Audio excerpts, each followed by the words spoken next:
متعلم ہوں اور یہ وہ طلبہ کرام ہیں جب یہاں سے فارغ ہو کر کے جائیں گے، آج انہیں جو سند پیش کی جائے گی، جو ڈگری یہ حاصل کر لیں گے، یاد رکھو دنیا میں انسان کوئی بھی عہدہ پاتا ہے، دنیا میں انسان کسی بھی کرسی کے اوپر بیٹھ جاتا ہے، ایک نہ ایک دن وہاں سے اس کو ریٹائرمنٹ ضرور ملتی ہے، ایک نہ ایک دن وہاں سے اس کو معطل کر دیا جاتا ہے، لیکن جب ایک بچہ حافظ قرآن بن جاتا ہے، جب ایک بچہ عالم دین بن جاتا ہے، جب ایک بچہ اللہ رب العزت کے اس کلام کو اپنے سینے کے اندر پیوست کر لیتا ہے، تو پھر وہ ساری زندگی پہلے تو قرآن کی تلاوت کرتا رہتا ہے، پہلے تو رسول اللہ کے جو ہے وہ دین کی سربلندی کی بات کرتا رہتا ہے، جب اس دنیا سے جاتا ہے تو مرتے دم تک اسے کوئی ریٹائرمنٹ نہیں دی جاتی، بلکہ جب قبر کے اندر جائے گا رسول اللہ اپنے وارثوں کو دیکھ کر کے مسکرا دیں گے، وہاں پر کامیاب ہو جائے گا۔ جب کل حشر کا میدان ہوگا، جن والدینوں کو دنیا کے اندر کوئی پوچھتا نہ تھا، اگر بچے کو حافظ قرآن بنایا ہوگا، عالم دین بنایا ہوگا، رسول اللہ کا سچا غلام بنایا ہوگا،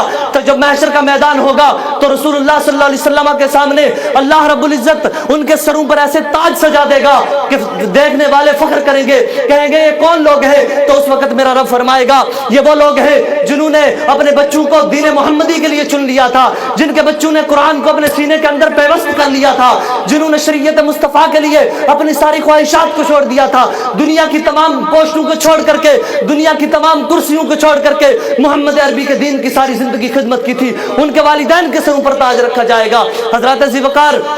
میں اپنے موضوع کی طرف آتا ہوں۔ میں نے قرآن پاک کی جو آیت کریمہ تلاوت کی ہے، اللہ رب العزت قرآن کے اندر ارشاد فرماتا ہے وَرَفَعْنَا لَكَ ذِكْرَكَ، کہ اے محبوب ہم نے تمہارے لیے تمہارے ذکر کو بلند کر دیا ہے، اے محبوب ہم نے تمہارے لیے تمہارے ذکر کو بلند کر دیا ہے۔ حضرات ذی وقار، اگر کوئی ہماری تعریف کر دے تو ہم سینہ چوڑا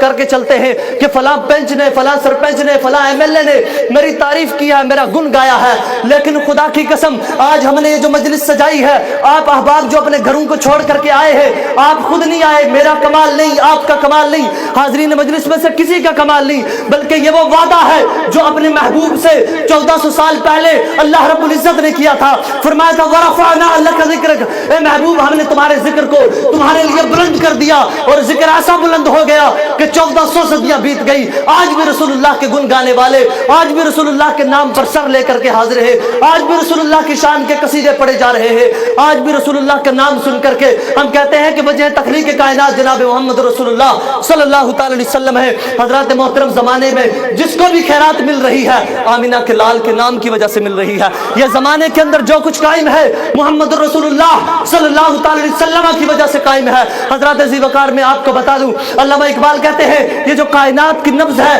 یہ جو کائنات چل رہی ہے، یہ جو کلیوں کا مسکرانا، یہ بلبل کا چہچہانا، یہ جو خوشبودار پودے، یہ جو کائنات چل رہی ہے، یہ کس کے صدقے سے ہے؟ علامہ اقبال سے سوال کیا گیا، اقبال نے کہا کائنات کسی وجہ سے کھڑی نہیں ہے، بلکہ ہونا یہ نام تو بلبل کا ترنم بھی نہ ہو، چمنے دہر میں کلیوں کا تبسم بھی نہ ہو، یہ نہ ساقی ہو تو پھر میں بھی نہ ہو، خم بھی نہ ہو، بزم توحید بھی نہ ہو، دنیا میں اور تم بھی نہ ہو۔ اقبال کہتا ہے خیمہ افلاک کا استادہ اسی نام سے ہے۔ بڑے بڑے لوگ آئے، کسی نے ریسرچ کیا آسمان پتہ نہیں کس وجہ سے کھڑا ہے، کسی نے ریسرچ کیا نہ جانے کس وجہ سے کھڑا ہے، لیکن جب کلندر لاہوری، درویش لاہوری، رسول اللہ کے عاشق صادق علامہ اقبال سے پوچھا گیا بتا اقبال یہ جو آسمان بنا پلر کے، بنا سپورٹ کے کھڑا ہے، اس کی وجہ کیا ہے؟ تو اقبال نے کہا میں تمہیں بتاتا ہوں، یہ محمد رسول اللہ کے نام کی وجہ سے کھڑا ہے بس۔ کہا یہ جو آسمان بنا کسی سپورٹ کے کھڑا ہے کوئی وجہ نہیں ہے، بس امام الانبیاء کا نام ہے۔ اور پھر جب میرے امام میرے آقا اعلی حضرت سے پوچھا گیا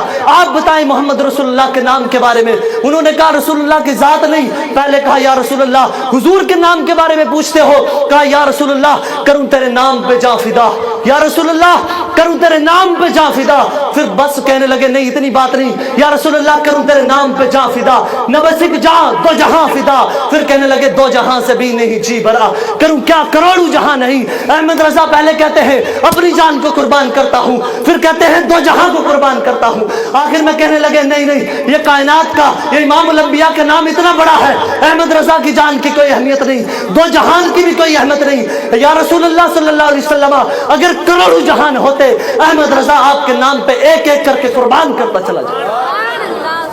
کہا ایک جہان نہیں، اگر کروڑوں جہان ہوتے تو احمد رضا ایک ایک آپ کے نام پہ قربان کرتا چلا جاتا۔ آپ کو اللہ رب العزت نے امام الانبیاء کی امت کے اندر پیدا کیا ہے، اور یہ وہ نبی ہے جب قبر کے اندر کوئی پوچھنے والا نہیں ہوگا تو امام الانبیاء تشریف لائیں گے. جب حشر کے میدان میں بخاری شریف کی حدیث ہے,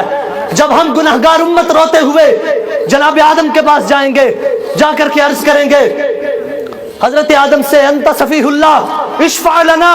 آپ صفیح اللہ ہیں, ہماری شفاعت کیجئے, اللہ کی بارگاہ کے اندر ہمارا مقدمہ لڑیے. وہ کہیں گے لا اذهبوا الى غیری, وہ کہیں گے کسی دوسرے کے پاس چلے جاؤ. یہ امت وہاں سے لوٹے گی, ابراہیم کے پاس آئے گی, کہے گی انت خلیل اللہ اشفع لنا, وہ کہیں گے اذهبوا الى غیری, کسی دوسرے کے پاس چلے جاؤ. وہاں سے لوٹ کر کے آئے گی یہ امت جناب موسیٰ کے پاس آئے گی, انت کلیم اللہ اشفع لنا, آپ رب سے کلام کرنے والے ہیں, رب سے باتیں کیا کرتے تھے, ہماری شفاعت کیجئے. وہ کہیں گے نہیں آج میں شفاعت نہیں کر سکتا. چلتے جائیں گے چلتے جائیں گے چلتے جائیں گے, تمام نبیوں کے پاس جائیں گے, سب جواب دیں گے اذهبوا الى غیری اذهبوا الى غیری, کسی دوسرے کے پاس چلے جاؤ. آج اس بات کو سنیے اور اپنے سینوں کے اندر نقش کر لیجئے اور پراؤڈ فیل کریے کہ اللہ رب العزت نے آپ کو امام الانبیاء کی امت کے اندر پیدا کیا ہے. جب سب کہیں گے اذهبوا الى غیری, کسی دوسرے کے پاس چلے جاؤ, دوسرے کے پاس چلے جاؤ. جب ہم گنہگار امت امام الانبیاء جناب محمد رسول اللہ صلی اللہ تعالی وسلم کی بارگاہ کے اندر جائیں گے,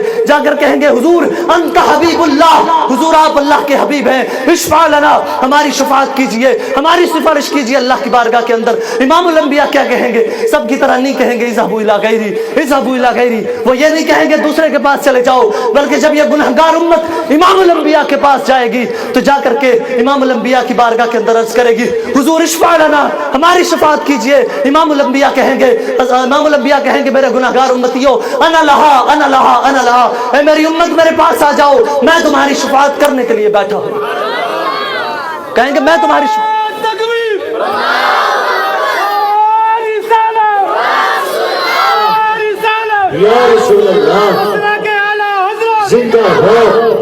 جب سب کہہ دیں گے اذهبوا الى غیری,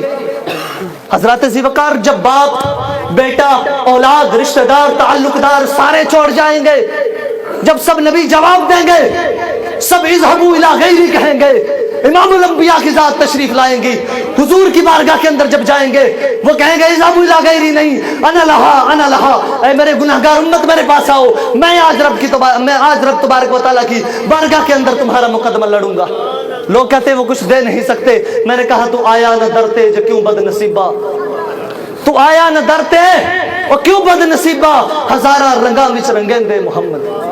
ہاں جی, حضور صلی اللہ علیہ وسلم جو انسان کو دے سکتے ہیں, حضور نے جو کچھ ہمیں دیا ہے, خدا کی قسم قیامت تک ہم اس کا احسان نہیں چکلا سکتے. اللہ رب العزت کا شکر ہے, اللہ رب العزت نے ہمیں جو کتاب دی, کلام اللہ تمام کتابوں سے افضل. اللہ نے جو ہمیں دین دیا وہ تمام دینوں سے افضل. جو ہمیں نبی دیے, اس نبی کی مثال یہ ہے, اس نبی کی شان یہ ہے کہ جب امام الانبیاء کی باری آئی, جب حضرت موسیٰ علیہ السلام رب سے کلام کرنے کے لیے جا رہے ہیں, بیداری کے عالم میں ہے, کوہ طور پر ہے, اللہ کی بارگاہ کے اندر عرض کرتے ہیں یا اللہ میں آپ کو دیکھنا چاہتا ہوں. رب کہہ رہا ہے موسیٰ لن ترانی, تم مجھے نہیں دیکھ سکتے. موسیٰ نہیں دیکھ سکتے. ادھر جناب موسیٰ عرض کر رہے ہیں, جاگے ہوئے ہیں, بیداری کے عالم میں ہیں, کوہ طور پر بیٹھے ہیں, عرض کر رہے ہیں اللہ کی بارگاہ کے اندر زیارت کروا دیجئے, زیارت کروا دیجئے. سب جواب دے گئے. اس وقت رب نے کہا نا نا, زیارت نہیں کروا سکتا موسیٰ, تم دیکھ نہیں سکتے. اور ادھر امام الانبیاء کی جب باری آئی, جناب موسیٰ ادھر سے کہہ رہے ہیں,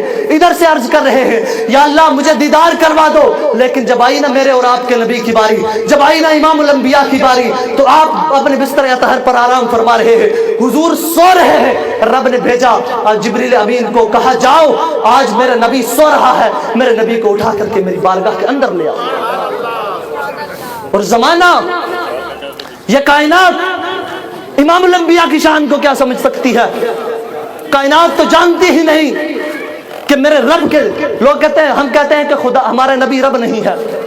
لیکن رب کے علاوہ جو کچھ ہے امام الانبیاء کی ذات ہے. رب کے علاوہ جو کچھ ہے امام الانبیاء کی ذات ہے. اللہ رب العزت نے اس کائنات کو جس کی وجہ سے وجود لایا, اللہ رب العزت نے اس کائنات کو جس نام کے صدقے سے پیدا کیا, وہ نام امام الانبیاء کی ذات ہے. حضرات ذوالفقار